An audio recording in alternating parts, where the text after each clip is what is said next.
उठाओ। Thank you Jesus. खुदावंद के आनंद में, खुदावंद की मर्सी, उसके फेवर के नीचे अपने हाथों को उठाते हुए थैंक यू जीसस। खुदा बाप, बाइबल कहती है पौलुस की पत्रियों में लिखा खुदावंद कि तूने उसको इतना अनुग्रह दिया खुदावंद कि वो जहाँ जहाँ गया उसने उन पूरे देशों में, पूरे एरिया में इतना प्रीच किया कि उसके प्रचार करने की और जगह न रही। खुदावंद, ये तेरा अनुग्रह जो पौलुस के ऊपर था मेरे सामर्थी परमेश्वर, उस अनुग्रह के लिए खुदावंद हम तेरा धन्यवाद करते हैं। अपने विवेकों को तेरे हाथों में सौंपते खुदावंद, अपने लहू से धो, अपने जैसा हमें बना मेरे सामर्थी परमेश्वर। खुदा बाप, आज जितने लोग इस वचन को सुने खुदावंद, तेरा स्वभाव उनमें आए मेरे सामर्थी परमेश्वर। वचन कहता है कि तू इंसान को उसकी कैपेसिटी से अधिक नहीं देता। बाइबल कहती है नया दाखरस पुरानी मशकों में तू नहीं भरता, नहीं तो मशकें और रस दोनों नष्ट हो जाएंगे। पिता, तू आशीष को नहीं दे पाता पास्टर्स की लाइफ में, उन्हें उतना नहीं बढ़ा पाता खुदावंद जितना तू चाहता है उनके स्वभावों को देख के। वो छोटी सी सफलता जो खुदावंद उन्हें बच नहीं पाती खुदावंद, तू अगली दे नहीं पाता मेरे पिता। आज मेरी प्रार्थना है खुदावंद, ये वचन उनकी पाचन शक्ति को मजबूत करे खुदावंद, वो बड़ी सफलताओं के पीछे जाएं खुदावंद, वो अपने स्वभावों को तेरे जैसा करें खुदावंद, प्रेरितों के जैसा उनका स्वभाव हो खुदावंद। जितने लोग आज सुने, तेरा पाक रूह उनको चंगा करे, उनको आजाद करे, उनकी कैपेसिटी को बढ़ाए। तेरा पवित्र आत्मा उनके बंधनों को तोड़े, तेरा पवित्र आत्मा उनके बंधनों से उनको आजाद कर दे खुदावंद। जिस तरह तूने लाजर के बंधनों को खोला था, जब तूने उसको मुर्दों में से जिलाया था, उसी तरह से जो लोग आत्मिक मुर्दापन से जिलाए गए हैं, तुझ में आ गए हैं खुदावंद, अब तू उनके बंधनों को भी खोल ताकि वो देख सके, चल सके, मूव कर सके, फ्री होके खुदावंद। तेरे जीवित नाम में ये वचन उनके बंधनों को खुलने का कारण हो। प्रभु यीशु मसीह के पवित्र और सामर्थी नाम में हम मांगते हैं, आमीन, आमीन, आमीन।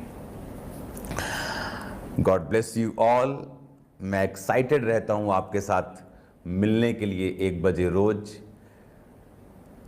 तो मैं भी वर्शिप अटेंड कर रहा था अभी आपके साथ, और मेरा बिलीव है कि जो बाइबल टीचिंग आप सुन रहे हैं और किस तरह से ये लोगों की ज़िंदगियों में काम कर रही है, किस तरह से लोगों के मैसेजेस, मतलब 5, 7, 10, 100 नहीं बल्कि सैकड़ों, हज़ारों मैसेजेस कि खुदावंद किस तरह से इस बाइबल टीचिंग कोर्स के द्वारा आपको ब्लेस कर रहा है। आज हम पढ़ेंगे उत्पत्ति की पुस्तक, उसका 21 बाब, उसकी 1 आयत।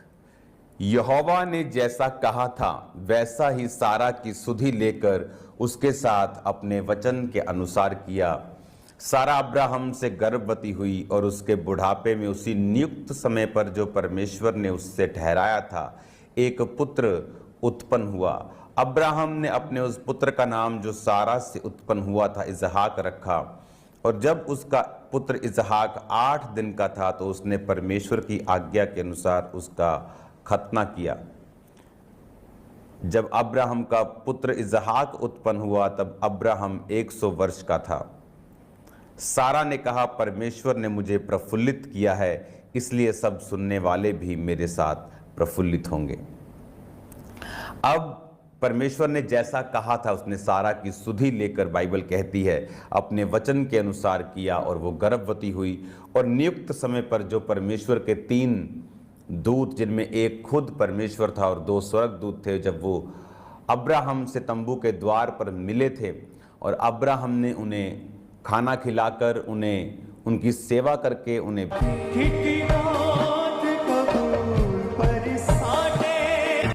के पुत्र होगा। और सारा हंसी, और उन्होंने कहा सारा हंसी क्यों? सारा ने कहा मैं नहीं हंसी। उन्होंने कहा नहीं, तू हंसी तो थी, लेकिन अब तेरे जो पुत्र पैदा होगा और नियुक्त समय पर होगा। और बाइबल कहती है 21:1, यहोवा ने जैसा कहा था वैसा ही उसके साथ हुआ और उसके बेटा पैदा हुआ। और ये बेटा जो अब्राहम 75 साल का था जब वो अपने देश से निकला था, परमेश्वर के पीछे उसकी बात को सुन के कि अब्राहम अपने कुटुंब, अपने देश, परिवार सब कुछ छोड़ के मेरे पीछे चल, जो देश मैं तुम्हें दिखाऊंगा। और वचन कहता है कि उसको ये तो परमेश्वर ने बता दिया, जैसे मैं आपको फ़ोन करूं कि अपने घर, अपने परिवार, अपना फ़ोन फान सब छोड़ के अपने घर से निकल जाओ और जहां मैं कहूं वहां जाओ। अब घर से तो निकल गए, लेकिन जाना कहाँ है? अब्राहम उस समय उसका नाम होता था, अब्राहम बाद में पड़ा। उसको तब मालूम नहीं था कि मुझे जाना कहाँ है, लेकिन बाइबल कहती परमेश्वर की आवाज़ को सुन के वो निकल गया। कई बार जब आप परमेश्वर में आते हैं, जब आप एक विश्वासी बनते हैं परमेश्वर, तो बहुत सी चीज़ें क्या होती हैं फिर हमारी लाइफ में कि हमें परमेश्वर बुला तो लिया, कि हमें मालूम होता है कि परमेश्वर ने हमें अपनी महिमा के लिए बुला तो लिया, हम उसकी आवाज़ सुन के उसके पीछे तो चले गए, लेकिन अब आगे क्या? अब आगे मुझे क्या करना है? मुझे परमेश्वर की कोई आवाज़ नहीं आ रही, मैं क्या करूं?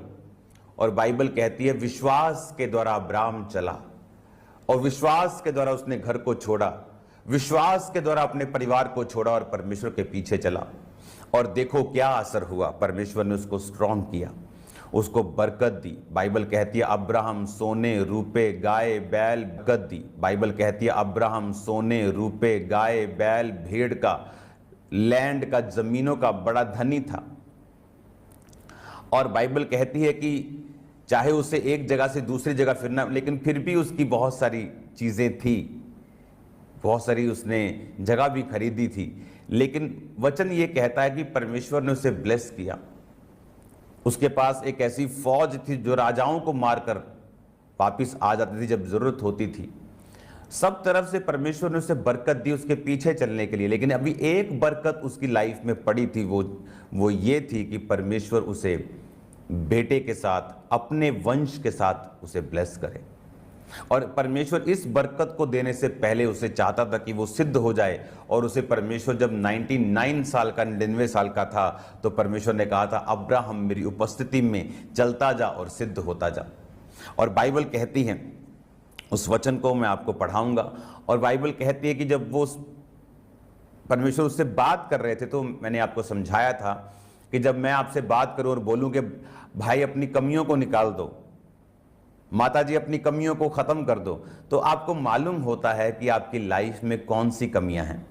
मुझे बताने की जरूरत नहीं, अगर 10 लोग मेरी आवाज को सुन रहे हैं तो 10 को मालूम है कौन सी कमी उनकी लाइफ में है।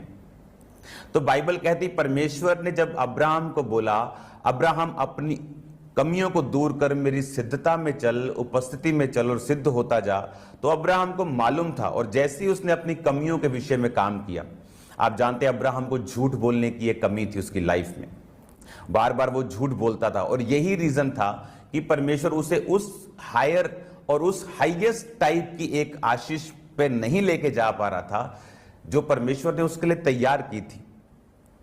तो तब जब अब्राहम ने अपनी लाइफ को कंट्रोल किया, अपनी लाइफ की कमियों को समझा, उन्हें दूर किया, उसे दूत दिखाई देते हैं जिनमें से एक परमेश्वर और 2 स्वर्गदूत थे। सबने इंसान का रूप धारण किया हुआ था।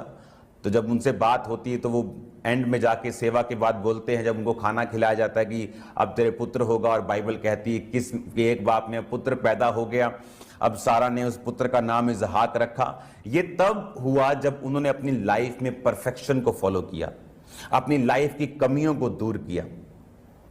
हालेलुया। आप जब मसीह जिंदगी में आते हैं, आप एक विश्वासी बनते हैं, आपकी लाइफ में बहुत सी कमियां होती हैं जो शुरू से आप लेके आते हैं। हर व्यक्ति व्यभिचारी नहीं होता, हर व्यक्ति चोर नहीं होता, हर व्यक्ति की लाइफ की जो कमी और फाइट है वो अलग अलग है। किसी का डर उसकी फाइट है, किसी का शरीर सेहत उसके लिए फाइट है, किसी का कैरेक्टर उसके लिए फाइट है। और हर व्यक्ति की जो लड़ाई है वो अलग अलग है। और हमें परमेश्वर ने लड़ाइयों पर फतह पाने के लिए और कमियों को दूर करने के लिए चुना है। अब जब इसहाक पैदा हो गया और अब्राहम उस समय 100 साल का था, और सारा ने कहा परमेश्वर ने मुझे प्रफुल्लित किया है, इसलिए सब सुनने वाले भी मेरे साथ प्रफुल्लित होंगे। परमेश्वर ने मुझे, इंग्लिश में लिखा, and Sarah said God hath made me to laugh.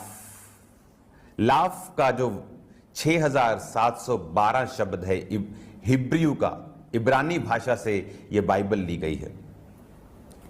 और जब आप इस शब्द को पढ़ते हैं, उसका मतलब है सीखोक। ये बड़ा हम सुनते हैं ना, कई बार जो बोलते हैं लोग, तो हम बोलते हैं कैसी भाषा बोल रहे हैं, ये इब्रानी भाषा है, सीखोक, जिसका मतलब है लाफ्टर, लाफ करना, हंसी करना, जिसका मतलब है खुश होना।